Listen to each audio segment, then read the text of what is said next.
Breaking news हाती येते। शिवसेना उभाठाचे नेते आदित्य ठाकरे यांनी मुख्यमंत्री देवेंद्र फडणवीस यांची भेट घेतली आहे। गेल्या 4 दिवसात आदित्य ठाकरे दुसऱ्यांदा मुख्यमंत्र्यांच्या भेटीला गेले आहेत। उद्धव ठाकरे यांच्यासोबतही आदित्य ठाकरे मुख्यमंत्री फडणवीस यांना भेटण्यासाठी गेले होते आणि त्या पाठोपाठ आता पुन्हा एकदा नागपुरात अधिवेशनात आज अनेक मोठे विषय असताना आदित्य ठाकरे हे मुख्यमंत्र्यांच्या भेटीसाठी पोहोचले आहेत।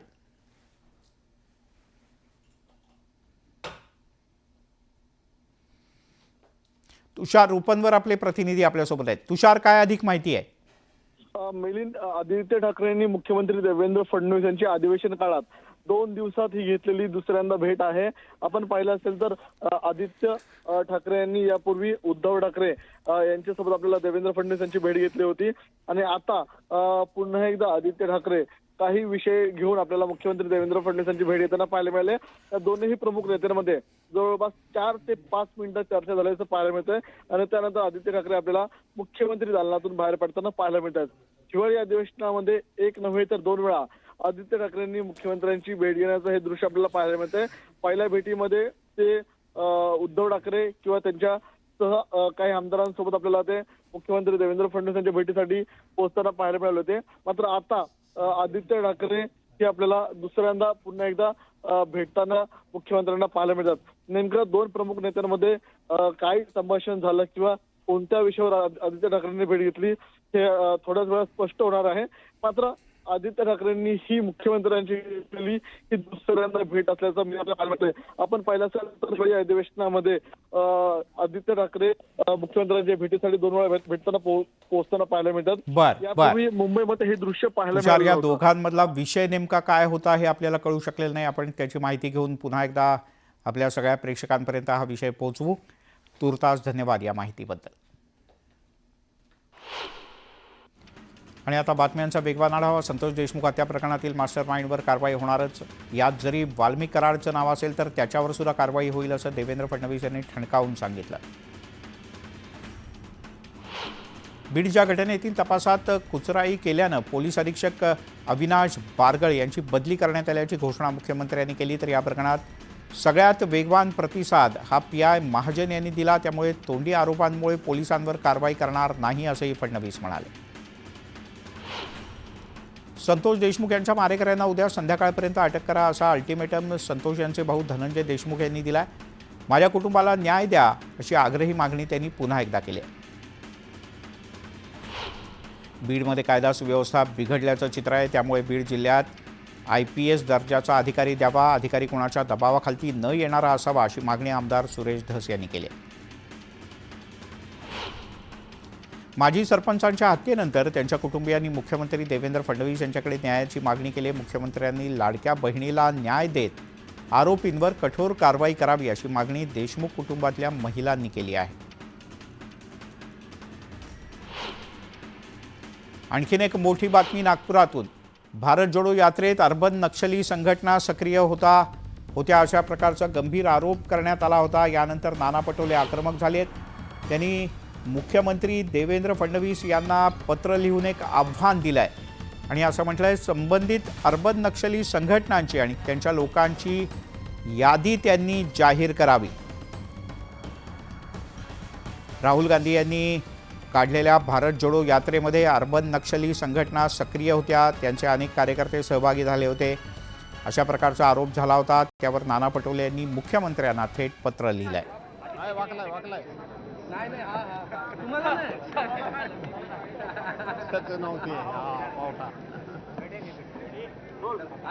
तुम्ही आज देवेंद्र फडणवीस यांना भेटलात। या हिवाळी अधिवेशनाची दुसरी भेट आहे काय? नाही, भेटी मोजू नका। आज आम्ही मुख्यमंत्री देवेंद्र फडणवीस साहेबांना भेटलो कारण सगळेच आमदार शिवसेना उद्धव बाळासाहेब ठाकरे पक्षाचे जाऊन भेटलो। याचं कारण एकच आहे, आम्ही या सदनात वेगवेगळे विषय मांडत असतो आणि मांडत राहू।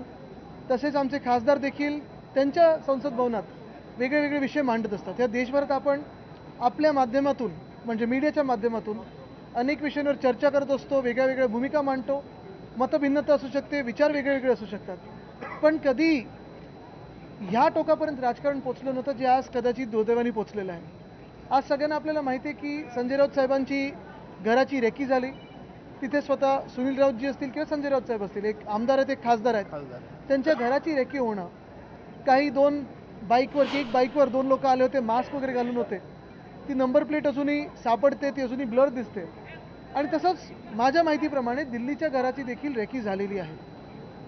गेल्या 6-7 महिन्यात ज्या घडामोडी आपल्या राज्यात झाल्या आहेत, क्राईम म्हणजे कायदा सुव्यवस्था, जी परिस्थिती आपण आपल्या राज्यात पाहत आहोत, कुठेही काही घटना घडू नये म्हणून आज मुख्यमंत्री फडणवीस साहेबांची आम्ही भेट घेतली आणि त्यांना एवढीच विनंती केलेली आहे की लवकरात लवकर हे जे कोणी असतील त्यांचं ट्रॅकिंग व्हावं, पकडावं त्यांना आणि त्यांची चौकशी व्हावी की काय नक्की चाललं होतं. मला वाटतं CCTV सोबत काही आपलेच प्रेसचे लोक जे सकाळी राऊत साहेबांच्या घरी असतात त्यांनी देखील या लोकांना पाहिलेलं आहे. हीच आशा आहे की लवकरात लवकर हे लोक पकडले जातील आणि नक्की याच्या मागे काय गौप्य आहे, काय नक्की गोष्टी लपलेल्या आहेत त्या लोकांसमोर याव्यात. तोपर्यंत आणि पुढे देखील राऊत साहेबांच्या संरक्षणात ठराविक वाढ व्हावी, घराचा तिथे बंदोबस्त व्हावा, ही विनंती आम्ही मुख्यमंत्री महोदयांकडे केली. राऊत यांची सुरक्षा काढून घेतल्यानंतर पहिलं त्यांना फोनवरून धमक्या येत होत्या, आता थेट त्यांच्या बंगल्याची रेकी केली जाते. बघा काय असतं की सुरक्षा देणं घेणं काढणं हे सगळे काही वेळा राजकीय निर्णय पण होत असतात.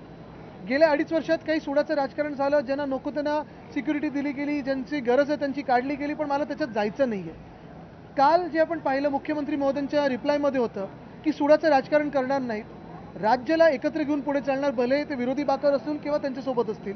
आणि आज देखील त्यांनी जे बीडवर उत्तर दिलेलं आहे की कुठेही कायदा सुव्यवस्था मोडलेलं त्यांना चालणार नाही, ह्याची सुरुवात मला इथपासून होते. आणि मला वाटतं मी त्यांचं आता जे त्यांना विनंती केलेली आहे की राऊत साहेब कुठच्याही बाजूचे असतील, कुठच्याही विचारधारेचे असतील, कुठचीही मतं मांडत असतील, पण ज्याला गरज आहे त्याला सुरक्षा देणं गरजेची.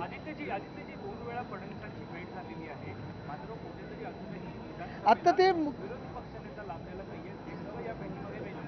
बिलकुल नाही. आपल्याला माहिती आहे की आम्ही जाऊन एवढीच विनंती केली होती की संजय राऊत साहेबांच्या जीवाला जो धोका आता वाटत आहे त्याच्यावर कुठेतरी उपाययोजना व्हाव्यात. विरोधी पक्ष नेत्याचा निर्णय जो आहे तो आमच्या पक्षाच्या अंतर्गत आहे, तो आम्ही सगळे आमदार म्हणून घेणार आहोत. फडणवीस साहेब जे तुम्ही आता भेटी मोजत चाललेले आहेत, मुख्यमंत्री आहेत, पुढच्या 5 वर्षात अनेकदा भेटी होतील अशी आशा आहे. मुख्यमंत्री वारंवार बोलतात, सुसंस्कृत बघा हे सगळे विषय नंतरचे आहेत. आत्ता आम्ही विरोधी पक्ष म्हणून जे विषय घेतलेले आहेत ते आपल्या समोर आहेत. आज देखील पुरवणी मागण्यात अनेक विषय घेतलेले आहेत, गेले 3-4 दिवस आम्ही विषय घेत आहोत, उद्या देखील आहे. हे नातं जे विरोधी पक्षाचं आणि सत्ताधारी पक्षाचं आहे हे असायलाच पाहिजे, बोलणी झालीच पाहिजेत. सरकारमध्ये साहेबांचं महाराष्ट्रावरचं प्रेम कमी होतं.